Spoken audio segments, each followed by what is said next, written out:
Hello, hello, it's Kristen here. So today I'm gonna do some painting on metal. I have these paints. They are called Ultimate Paint, and they are formatted specifically to work on wood, metal, leather, resin, and more. They clean up with water, so they're water soluble until they dry and then they become permanent. And they're called Ultimate Paint by Colourful Soul. You can find a handful, all of the colors I'm using, you can find over at softluxcompany.com. I'll be using some silicone brushes. These I found in the pottery section of my hobby store. They're a new kind of material for me. I've never worked with silicone brushes before working with these paints, and it's just something the manufacturer suggests because the paint does not stick to the silicone. But it's not 100% necessary. You could use regular brushes too, and then it'll just clean up with water. I do find that I'm getting used to them and I like them. It's interesting how the paint sort of just sits on the silicone, and then you're basically picking up the paint and then just displacing it onto the metal instead of it getting caught in all of the bristles and things like that. I've got two sets that I bought. The black handled set is larger, and then the blue handle set is tinier. And you know, when you're working on such small little components like I am, it's nice to have those smaller brushes. So here's an example of one that I worked on yesterday. This is a pansy flower. It is a jewelry connector. As you see, there's two little holes, little loops on each side, and it's made by Cynthia Thornton at Green Girl Studios. This is a pendant. All brass pendant that I painted a blue dragonfly on. Over on the over by Saguaro Lake and on the Salt River, there are blue dragonflies everywhere by me. So as soon as I saw this dragonfly one, I knew I had to paint a blue one, and we might actually go over that one a little bit more today just to give it a little more detail. I also did this little magic mushroom. I feel like this one really has a hard time focusing on camera, but there's the mushroom. I put yellow underneath, which kind of picks up all of those little, I don't know what they're called, but they look like gills underneath the mushroom. They kind of look like fish gills. And then I did just some fun little dots on top in pink and red with a little bit of yellow in there too. So a little magic mushroom. And then I have a bunch more on my table. At Softluxe Company, we were meeting with Cynthia of Green Girl Studios at greengirlstudios.com yesterday, and so I started working on these, and since I still have them on my table and everything's still out, I thought I would share what it would be like to do some painting on metal with all of you. Okay, so once again, these are the paints. They're called Ultimate Paint by Colourful Soul, and you can find all the colors that I'm using today over at softluxcompany.com. If you've never seen this before and you want to check it out, you can go there. You can also check out greengirlstudios.com, and that's where you would find things like these brass coins, and this is her mermaid connector, this flower.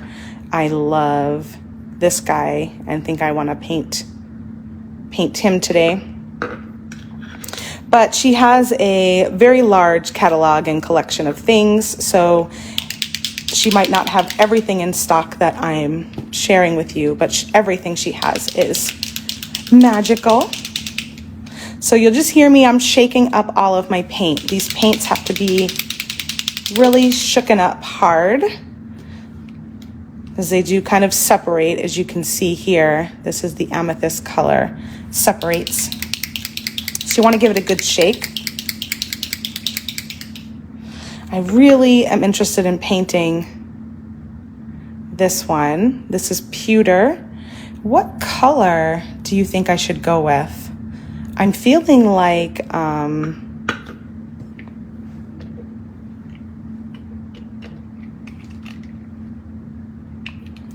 kind of feeling these colors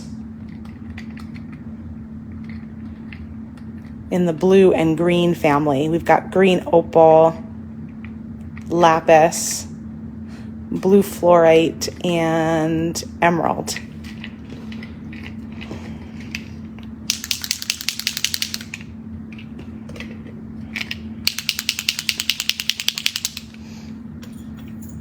Look at that unicorn.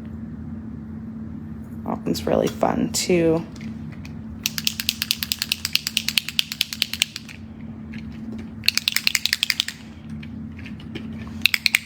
Okay, so now that I've got them all shooken up, I'm using a styrofoam plate as my palette. And I only kind of dip out a teeny tiny bit at a time because they do dry fast and I don't want to squirt out so much paint that it all dries on me before I even get to finish using it. What colors are seahorses usually?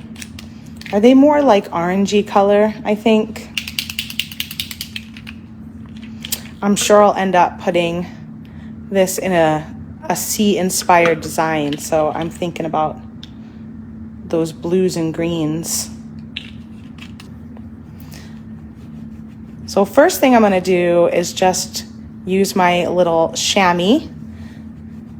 This is a polishing cloth. And I'm gonna go and polish up my piece. Just initially remove any extra dirt.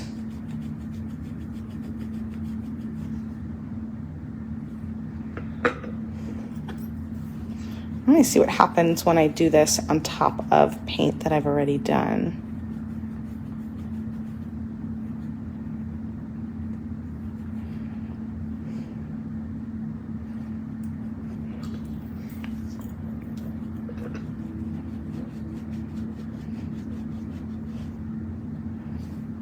So let me just show you the difference. This is the part I polished on the bottom, and the top I haven't hit yet. So you can definitely see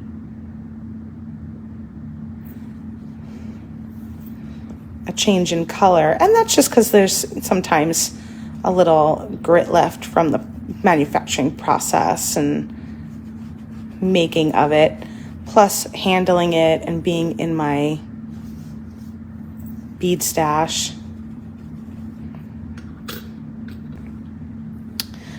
The next thing I'm gonna do is use some isopropyl alcohol and a paper towel, and I'm just going to wipe the surface of my piece before I paint it. I haven't generally done this very much in the past, but I know that I've watched other people that said it was a good practice because it further cleans and prepares your space.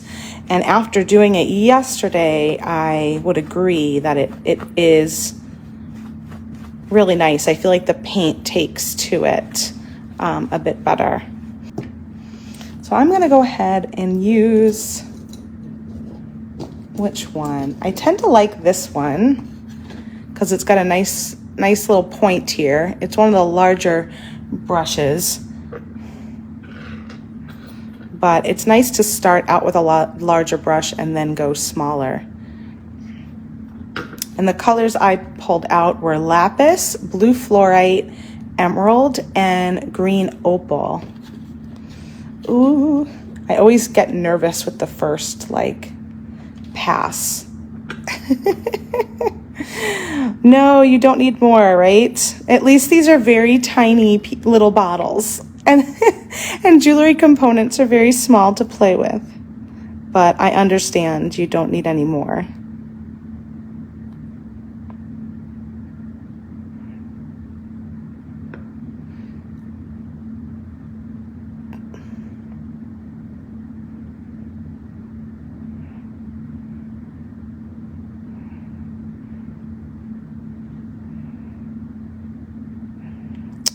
I love all the little details that Cynthia at Green Girl Studios puts. Can you see that little star on there on the belly? Looks so cute.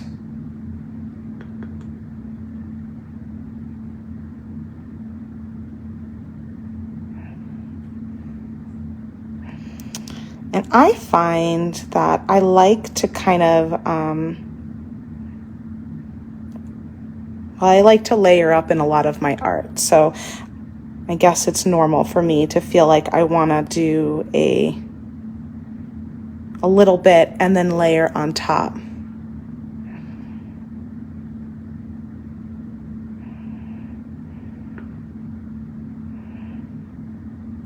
And you don't have to put a coating on top of this. It's not required. However, you can if you want to. You can find some sort of probably spray varnish, or Cynthia was saying that you may even be able to bake the item, but you'd have to Google that. I've never done that before. She was saying if you bake it, then you might adhere the paint to the metal even more permanently. But from my understanding, when it's wet, you can wipe it off, but once it dries, it will adhere permanently.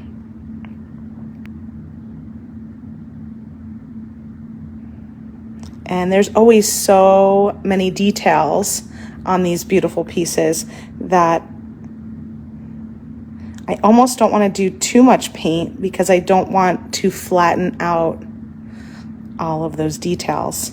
Another reason why I like to kind of start light and layer up so that you don't end up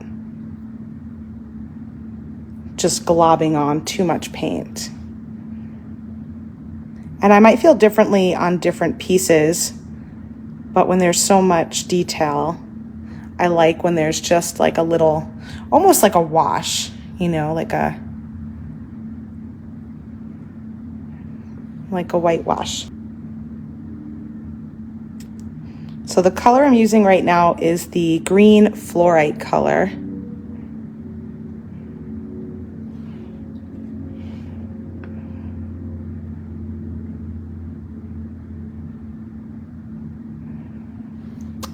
Let me see what it will look like with a little bit of the green opal, maybe on here.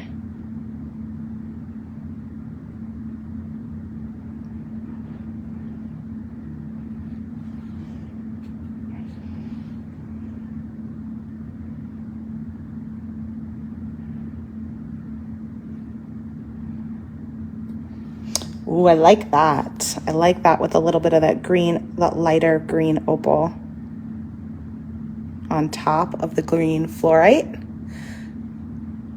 So there's the one side. This was just the fluorite over here on this side.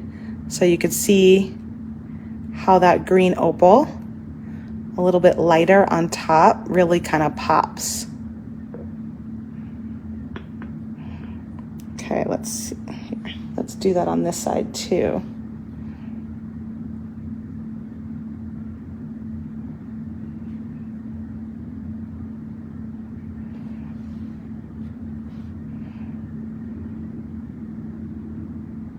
Oop, I got a little heavy there.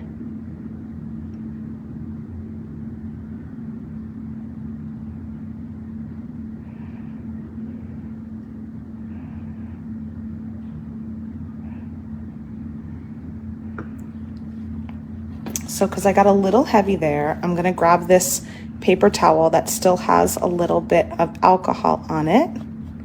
and just give it a little tap, and that'll help. I like how that actually brings some of the silver, the pewter back.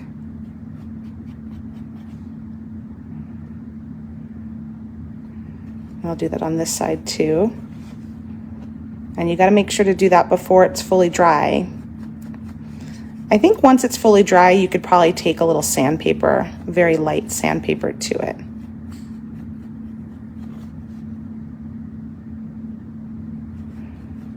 That kind of ages it a little bit.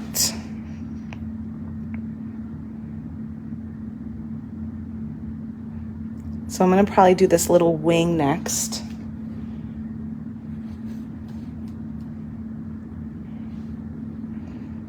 Ooh, a little dinosaur wing.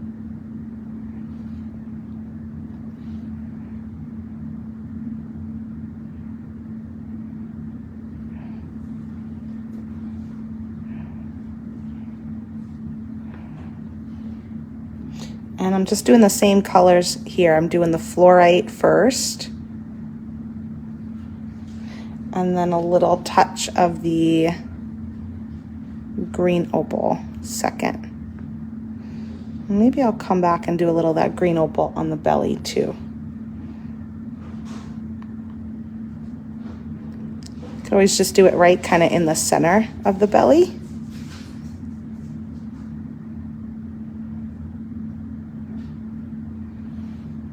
So that it's darker on the sides. I don't want to lose that little star, so I might have to wipe a little bit away there too.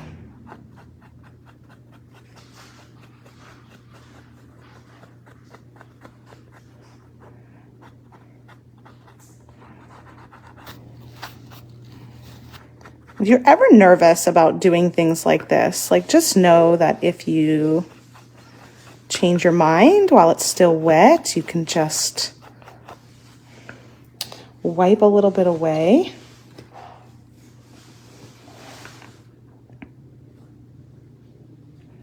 And then come back.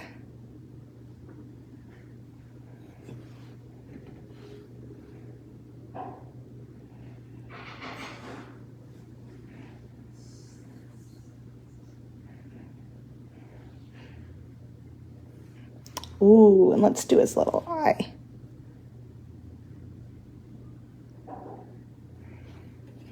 That might be a little bit too light for the eye. There we go.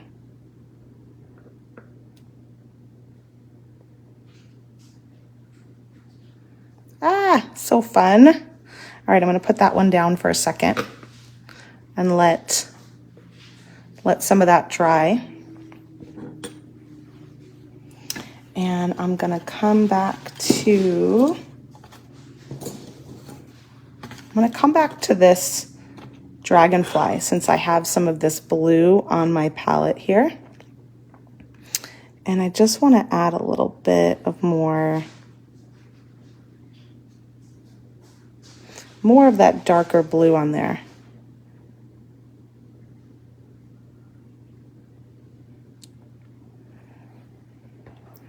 I am not used to painting so tiny.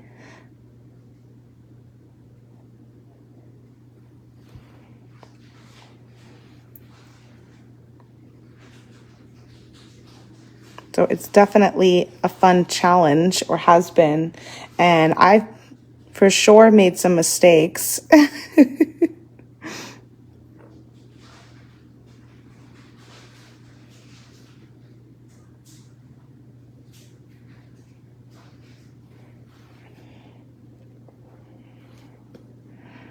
I'm gonna grab some of that green opal to put underneath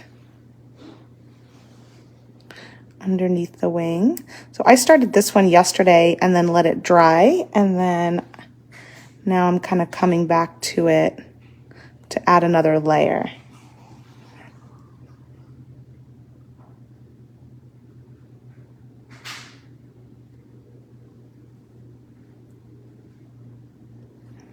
I also stuck like teeny bit of paint like in these little dots here. I liked how it gave it a little bit of a patina feel.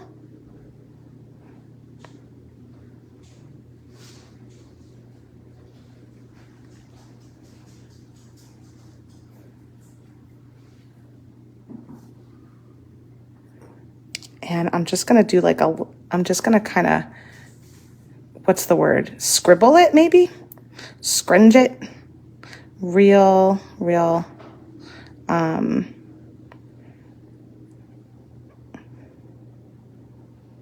give it a little scribble. So I kind of wanted to create a fun color around the edge of it, like a patina. And then I'm gonna put a little more alcohol in here and wipe it off a bit. Off there.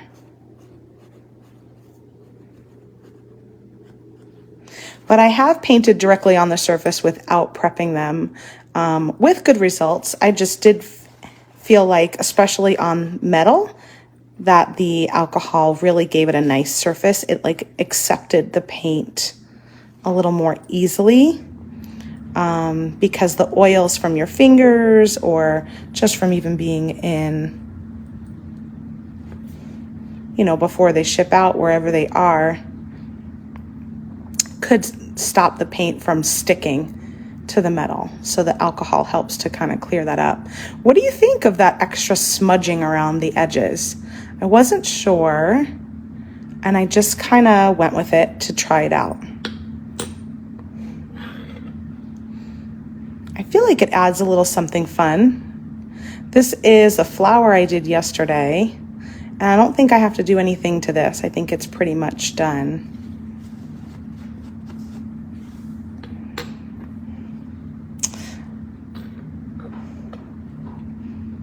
Should I try this one? This one's really kind of dark. It's a lot darker of a tone.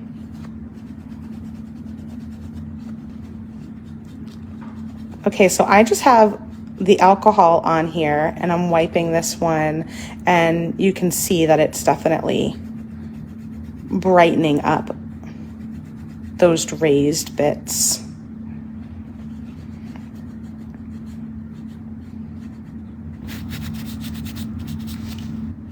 So even if you just wanted to do that to clean your pieces, even if you're not painting them, it's kind of a nice way to brighten them up a bit. This one looks a little difficult. I'll probably leave the stars, the brass, and maybe paint behind them. How about the dark blue? What do you think? Or purple?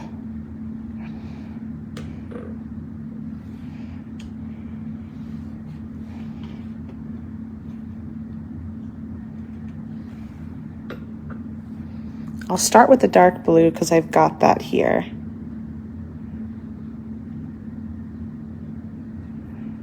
I could always add a little purple too.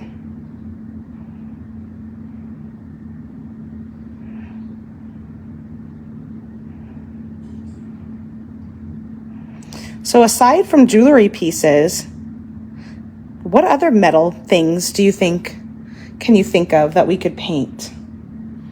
I was thinking, like, you know how you go to vintage stores and you find old spoons or old coins, different things that you could use into pieces of artwork or mosaic artwork, maybe you could paint. I'm trying to come up with some other ideas.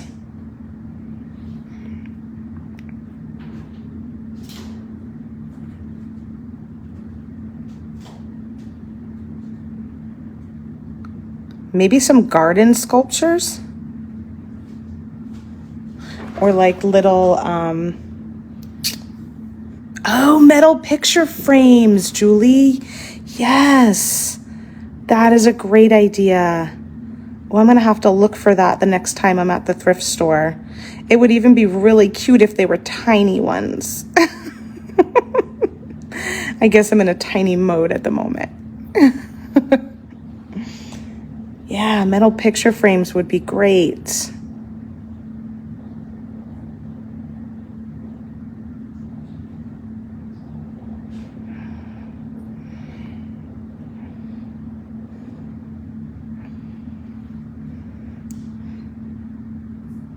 Even just costume jewelry could be pretty fun too, huh? If you find something, especially if you're concerned with like ruining something before as you're trying it and you want to give something a go that isn't as precious. Julie says she's done it and it turns out good. I love that idea. I wonder if I even have any metal picture frames lying around somewhere. Maria says metal bookmarks. Super cool. Ooh, what about like hair barrettes and things like that too?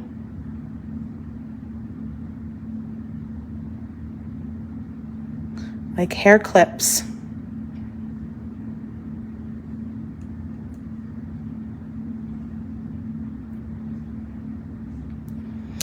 I like the idea of maybe garden art, or like if you want to do like little plant stakes and you want to write what kind of plants they are.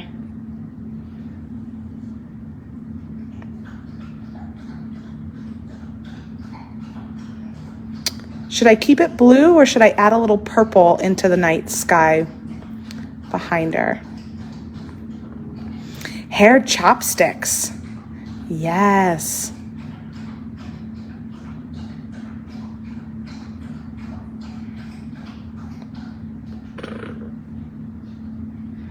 Let's see what else I've got color-wise. I've got this amethyst. I've got this lighter purple, but I think it would be too light.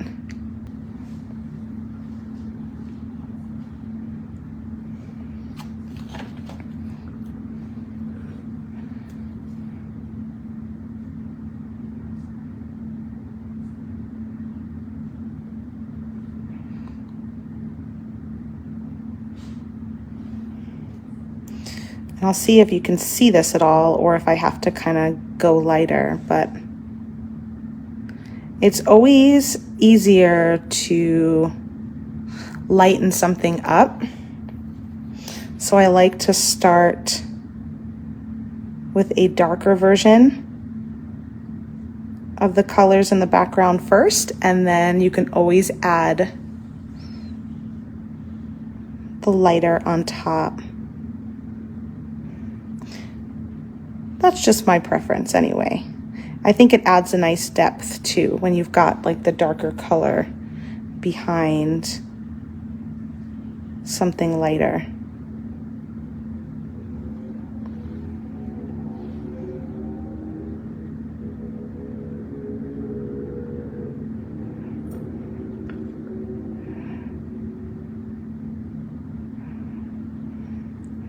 So here's where I added the purple, and in this part here is still just the blue.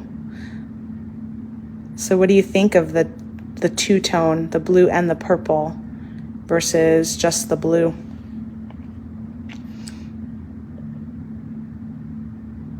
Add a little something, adds a little something extra.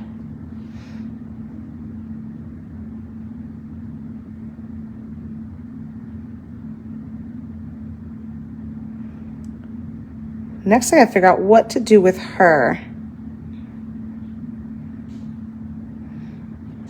I'm probably gonna keep the moon and the stars, the brass, but maybe put something on her. So I could do the lighter purple on her. That might be nice. Go with this opalite color, which is kind of like a lavender.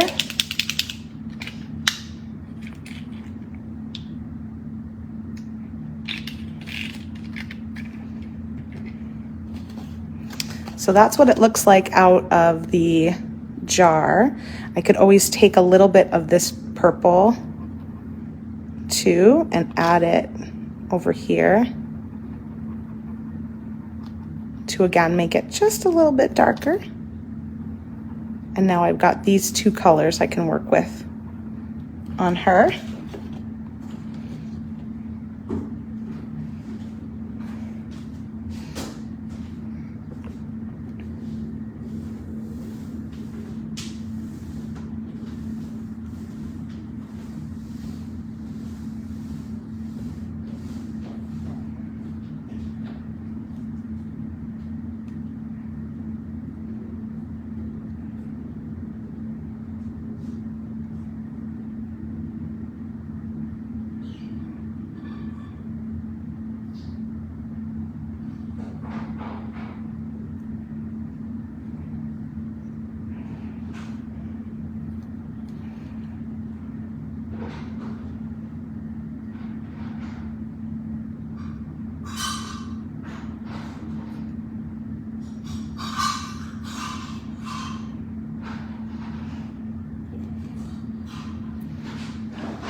And then I'll use a little bit of this lighter purple,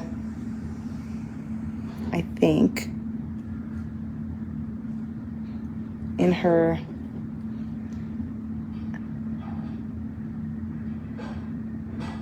hair.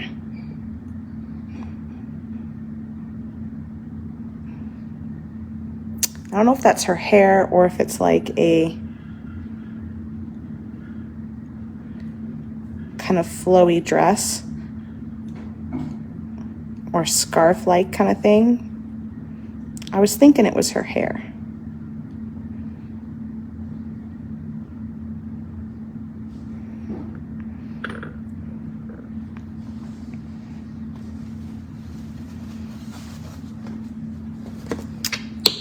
Now I'm going to use a little more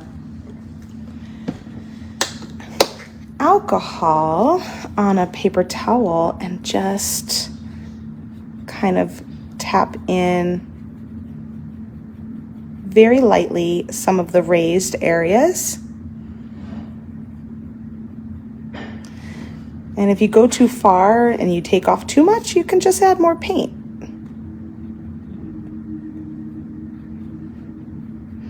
But I thought it might be nice to have a little bit of a glow happening.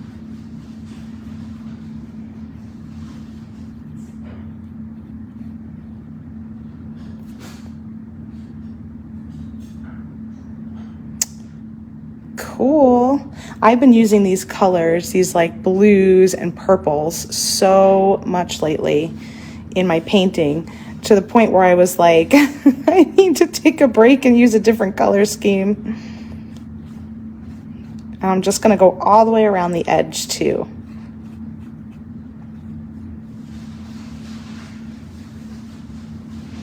And this is just paper towel with a little bit of alcohol on it. And I wanted to do that, so I wanted the edge to kind of brighten up a bit.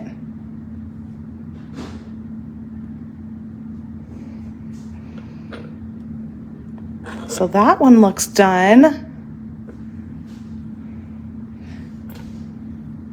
This one looks done. Let's go back to this one. I kind of like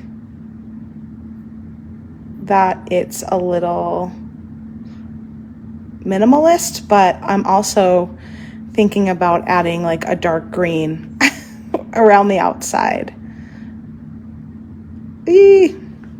What do you think?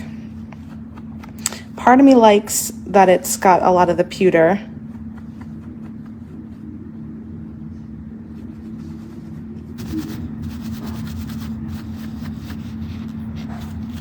And another part of me is like, oh, just add some dark green.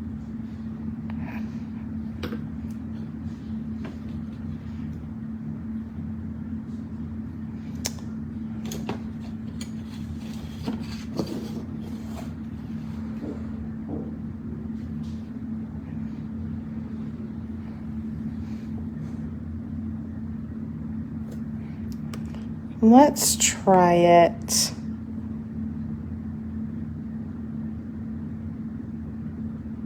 On one side, and then I can decide.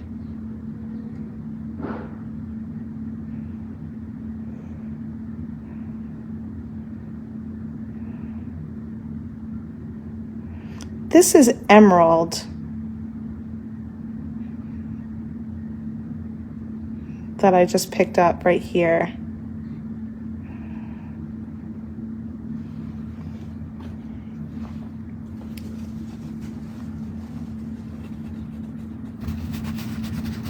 But I think what I'll do is probably wipe a bunch of it away so that there's just a little bit, and that those little dots that are raised will show the pewter.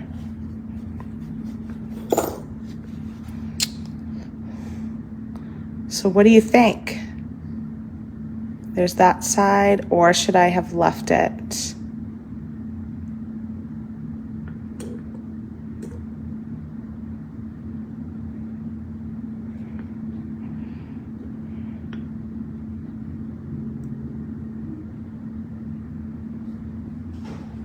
I could always do dark blue too.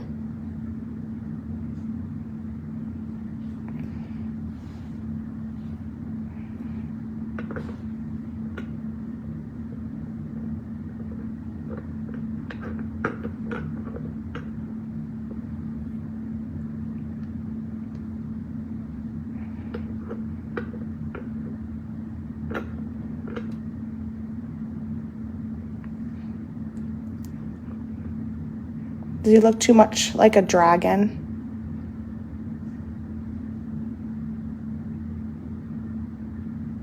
With the green on there?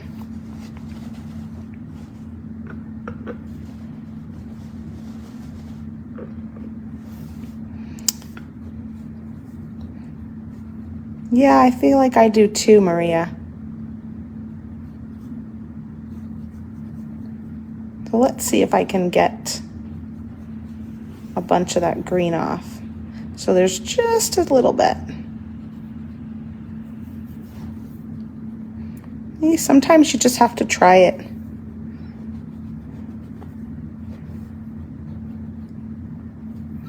Try it and see.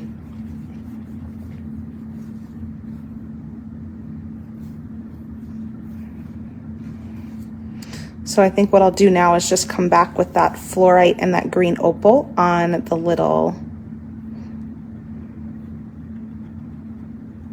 on this little part here and here, because I got a little heavy-handed wiping that off.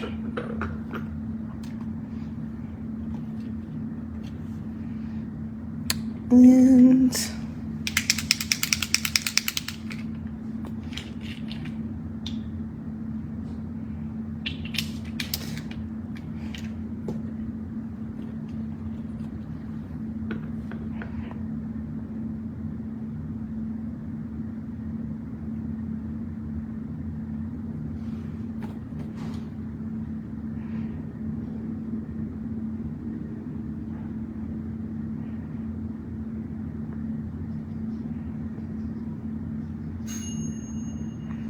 there we go.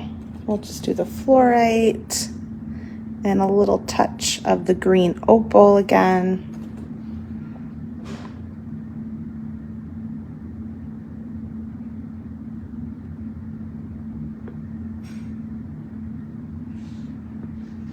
So that we just leave it around the outside and the inside and let the rest of them be just that pewter.